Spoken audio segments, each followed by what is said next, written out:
الله الرحمن الرحيم.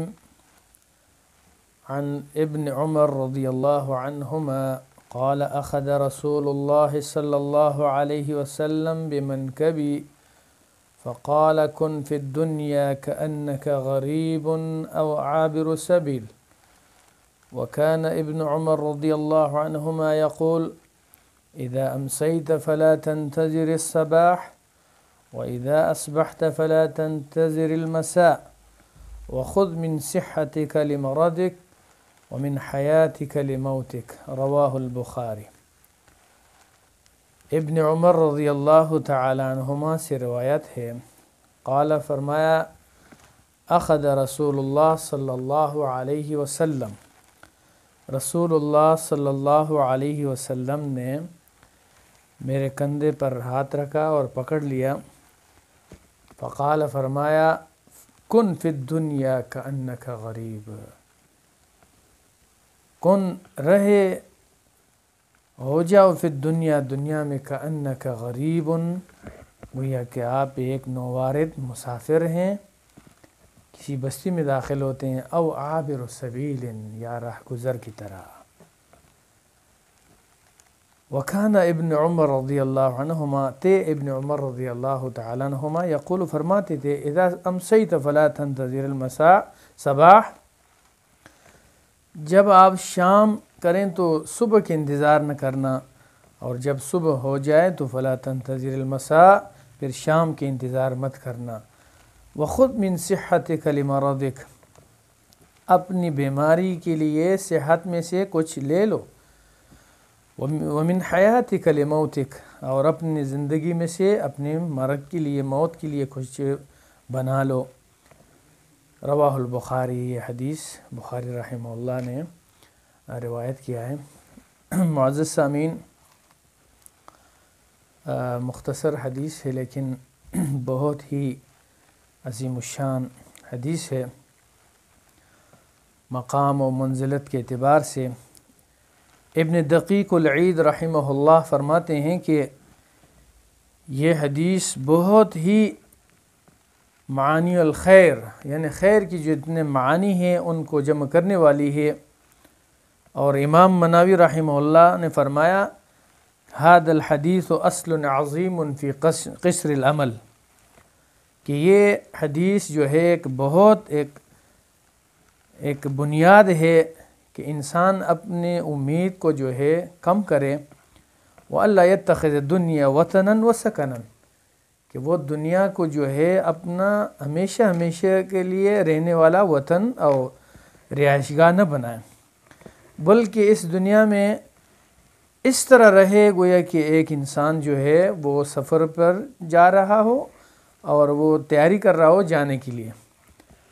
اور اس بات پر جو ہے امت کی وصیت جو ہے متفق ہیں کہ دنیا میں جو ہے اسی طرح جو ہے مسافر کی طرح رہنا ہے. اور اس حدیث میں جو ہے تقوی، زہد اور اعراض عن الدنیا کے اوپر جو ہے ابھارنا بھی ہے کہ گویا کہ دنیا کے ساتھ اتنا دل مت لگاؤ. امام جردانی رحمہ اللہ نے فرمایا کہ یہ ایک عظیم قاعدہ ہے، ایک عظیم جو ہے بنیاد ہے امید کو کم کرنے کے بارے میں. اور اس میں یہ بات بھی سامنے آتی ہے کہ انسان جو ہے اپنے آپ کو دنیا کے غموں سے جو ہے فارغ ہو جائے اور آخرت کی امور پر، آخرت کی کاموں پر مشغول ہو جائے. ابن حجر حیتمی رحمہ اللہ نے فرمایا، یہ ایک عظیم القدر حدیث ہے، جلیل الفوائد، بہت بڑے فوائد کے اندر اس کے اندر مشتمل ہیں، شامل ہے یہ حدیث بہت سارے فوائد کو، تمام خیر کے انواع کو جمع کرنے والی ہے اور جوامع المواعظ ہے. یہ تمام باتیں ہی ان کے الفاظ سے بخوبی معلوم کیا جا سکتا ہے کتنی اشرف اور اعظم جو ہے برکت کے لحاظ سے بہترین ایک حدیث ہے. تمام خیر کی خصلتوں کو جمع کرنے والی ہے، نیک اعمال کے اوپر ابھارنے والی ہے، ایام صحت اور حیات زندگی کے اندر. اسی طرح اور علماء نے بھی جو ہے اس حدیث کے منزل مقام جو ہے بیان کیا ہے کہ یہ انسان کو دنیا سے بے رغبت بنا دیتی ہے اور آخرت کی طرف جو ہے انسان کو رغبت دلاتی ہے، اور دنیا کے اندر جو ہے جتنا مل جائے اس پر جو ہے قناعت کرنے کے اوپر ابھارتی ہے۔ تو یہاں احادیث جو ہے مختلف الفاظ آئیں۔ اخذ کا معنی ہے پکڑنا، اور منکب جو ہے کندھے کو کہتے ہیں، عابر مسافر کو کہتے ہیں جو راہ گزر ہو اور راستے پر چل رہا ہو، سبیل راستے کو کہتے ہیں۔ تو یہاں ابن عمر رضی اللہ عنہ فرماتے ہیں کہ رسول اللہ صلی اللہ علیہ وسلم نے میرے کندھے پر ہاتھ رکھا، گویا کہ مجھے متنبہ کرنے چاہا،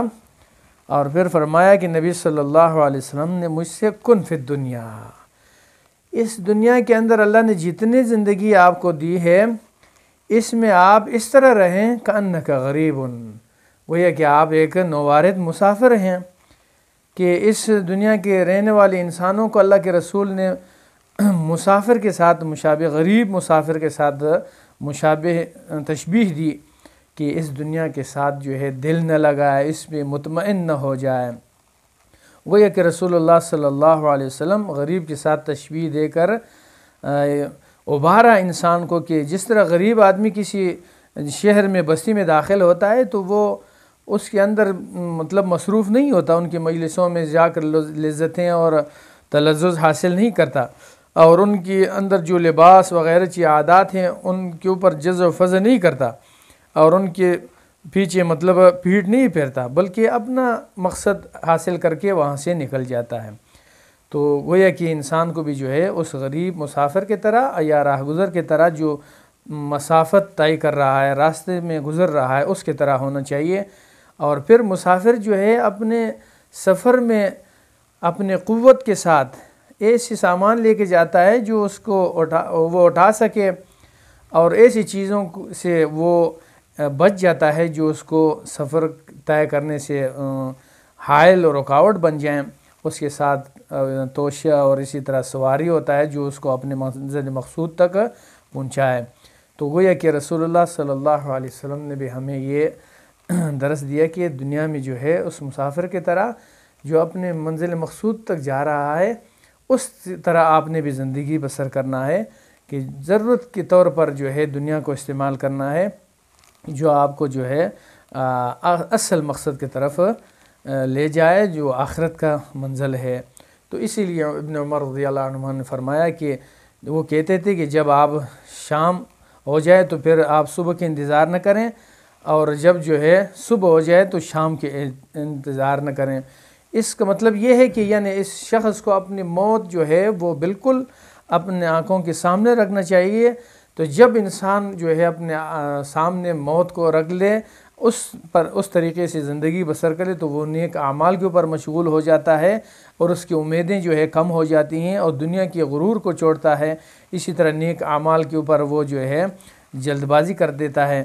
اس لیے کہ انسان کو نہیں معلوم کہ وہ اپنے وطن اصلی کو کب پہنچ جائے، جس طرح مسافر کو نہیں پتہ ہوتا کہ میں اپنے منزل مقصود تک کب پہنچوں گا۔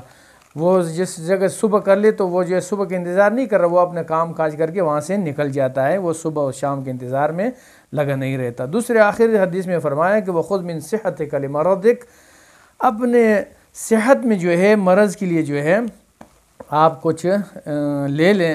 اور تیاری کر لیں۔ مطلب انسان کے ساتھ صحت اور بیماری لگی ہوئی چیزیں ہیں، تو اس لیے صحت کی دنوں کو جو ہے غنیمت جاننا چاہیے، اور انسان جو ہے اپنے وقت کو جو ہے ایسی چیزوں میں لگائے کہ جو اس کے لیے نفع بخش ہو، کیونکہ اس کو نہیں معلوم کہ کب اس کے اوپر جو ہے بیماری آ جائے جو اس کے اور اچھے کاموں کے درمیان رکاوٹ بن جائے۔ تو جب یہ انسان اپنی صحت میں جو ہے بہت ساری نیکیاں کرے گا تو انشاءاللہ یہ بیماری کی حالت میں بھی جو ہے وہ اس کے لیے کافی ہو جائیں گی، کافی نیکیاں وہ کر چکا ہوگا۔ اور آخر میں فرمایا من حیاتک لموتک، اپنے زندگی کو جو ہے موت کے لیے تیاری کی جو ہے سبب بنا دے، مطلب جو ہے اپنی زندگی میں متحرک رہے، جب تک آپ زندہ ہیں کوئی نیکی کرتے رہو، اپنے صحت اور اس میں جو ہے نیکیاں کرتے رہو، کیوں موت کے آنے سے پہلے کہ جو نیکیاں آپ نے زندگی میں کیے ہیں وہ آپ کو مرنے کے بعد جو ہے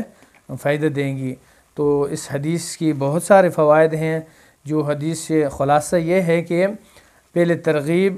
ہے زہد، پھر دنیا کے اعتبار سے دنیا کے ساتھ اتنا دل مت لگاؤ، اور تھوڑا بہت جو ضرورت ہے وہ استعمال کر لو، اپنے امیدوں کو کم کر لو اور موت کی تیاری کرو۔ دوسرا جو ہے انسان کے لیے مناسب ہے، انسان کے لیے وہ دنیا کو اپنا ہمیشہ کے لیے رہنے کی جگہ نہ بنائے، بلکہ مسافر کی طرح رہے۔ اور تیسرا جو ہے مسلمان کو یہ چاہیے کہ اپنے جو ہے فرصت اور فارغ وقت کو جو ہے غنیمت سمجھے، جو اس کے لیے اللہ نے مقرر کیے ہیں،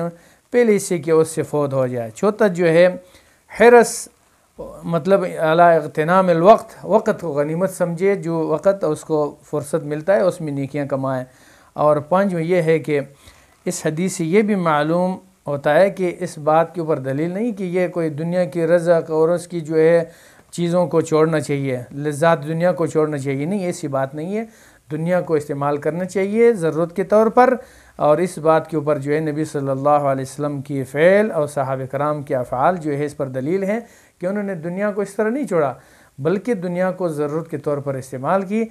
اصل ان کی جو ہے مقصد آخرت تھی، تو آخرت کے لیے جو ہے وہ دنیا میں اپنی زندگی کو غنیمت سمجھ کر اپنے اوقات میں جو ہے آخرت کی تیاری کی۔ اللہ سبحانہ و تعالی ہمیں دنیا میں جو زندگی کی صورت میں اللہ نے ہمیں جو ٹائم دیا ہے، وقت دیا ہے، فرصت دیا ہے، اس کو آخرت کے لیے تیاری کرنے کی توفیق عطا فرمائے۔ وما علینا الا البلاغ۔